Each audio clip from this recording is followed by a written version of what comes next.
A história da criação que colocou cada deus no seu devido lugar. Antes de qualquer império, antes de qualquer templo, antes de qualquer altar levantado a deuses, existia uma frase. Uma frase que atravessa os séculos e ecoa até os dias atuais. Uma frase que redefine a forma como entendemos o universo. No princípio, criou Deus os céus e a terra.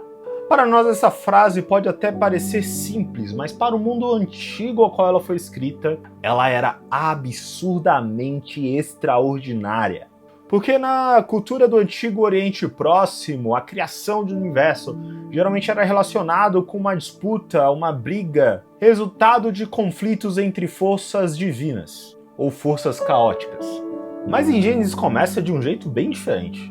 Não há batalha, não há rivalidades divinas, há apenas um Deus, todo soberano que cria tudo. Vem comigo!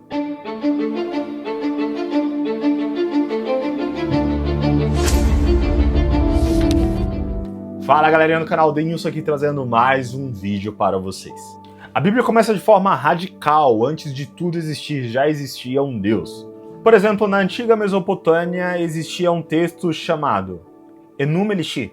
Nessa narrativa, o mundo surge através de uma batalha entre o deus Marduk e a deusa Tiamat. Já no Egito, o sol era associado ao deus Ra, o deus de toda a vida, a fonte de toda a vida. Entre os povos cananeus, diversos elementos da natureza estavam ligados a divindades. Mas quando lemos Gênesis, vemos algo completamente diferente. O texto afirma que tudo o que existe foi criado por um Deus.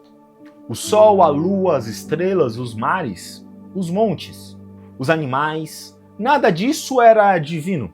Tudo isso era obra de um Criador. Séculos depois, um salmista vai escrever algo que descreve tudo isso. Pois todos os deuses das nações não passam de ídolos, mas o Senhor fez os céus. Salmo 96. A questão é que na Bíblia, por exemplo, o sol ele não é um Deus. Deus que fez o sol. Gênesis vai continuar dizendo que a terra era sem forma e vazia e havia luz sobre a face do abismo. No hebraico aparecem as palavras tohu vavohu, uma descrição de algo ainda não organizado. Mas diferente das histórias antigas, Deus não precisa brigar com algo ou alguém. Ele não precisa lutar contra o caos. Ele simplesmente fala. Então vem uma das frases mais impactantes das Escrituras Sagradas. E Deus disse, e haja luz. E houve luz, sem batalha, sem magia, sem peripécias, sem esforço. Apenas a palavra de Deus, e a Bíblia vai descrever assim. Pois ele falou e tudo se fez, ele ordenou e tudo surgiu. Salmos 33. Nos dias seguintes da criação, Deus começa a organizar todo o seu universo. Luz e trevas, céus e água, terra e mares, vegetação e vida. Então chegamos no quarto dia, onde Deus cria o sol, a lua e as estrelas. E o texto vai dizer que Deus fez dois grandes luminares, o maior para governar o dia e o menor para governar a noite. Perceba algo interessante, o texto não enfatiza os nomes sol e lua. A ênfase não está neles, está em quem os criou. No mundo antigo, esses astros eram associados a divindades, mas Gênesis vai apresentar uma proposta diferente. Eles são simplesmente parte da criação de Deus. O Sol não governa o universo, ele foi criado por um Deus que governa o universo. Depois Deus cria os mares. Para muitos povos antigos, os mares simbolizavam forças caóticas e perigosas. Mas na Bíblia, o mar não é uma divindade. Ele é apenas um item da criação. Um elemento que Deus limita. Deus coloca limites no mar em Salmos. Depois, Deus cria os animais, que também na antiguidade eram associados a divindades. Podemos tirar o exemplo do Egito. O falcão era ligado a Horus, o chacal a Anubis, o touro a Apis. Mas em Gênesis, os animais não eram deuses. Eles são criaturas, parte da diversidade da criação. Então chegamos ao ponto mais extraordinário de toda essa narrativa. Depois de Deus criar todo o universo, ele faz algo diferente. Façamos o homem à nossa imagem e semelhança. Então diz o texto, criou Deus o homem à sua imagem. A imagem de Deus o criou. Aqui a narrativa vai alcançar o seu ápice.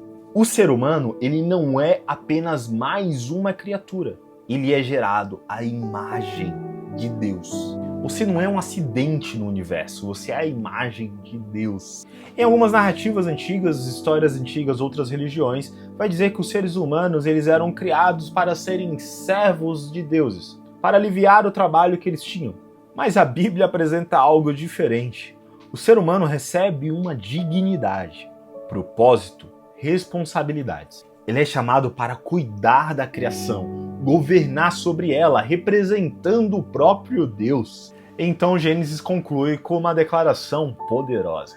Deus viu tudo o que ele havia feito, e tudo era bom, muito bom. O universo não nasce de violência divina, ele nasce da vontade criadora de Deus. E no centro dessa criação não estão os astros, os falsos deuses, os ídolos. Está algo muito surpreendente. O ser humano, criado, amado e colocado em um universo que revela a glória de seu Criador. Porque no começo de todas as coisas não haviam muitos deuses. Não havia forças rivais governando o cosmos. Havia apenas um Deus. E tudo que existe, existe porque Ele quis que existisse. E essa é a visão do cristianismo sobre a criação. Se você gostou desse vídeo, curte, segue, comenta e compartilha. Se você não acredita, digita aqui embaixo por que você não acredita nisso. Valeu, falou!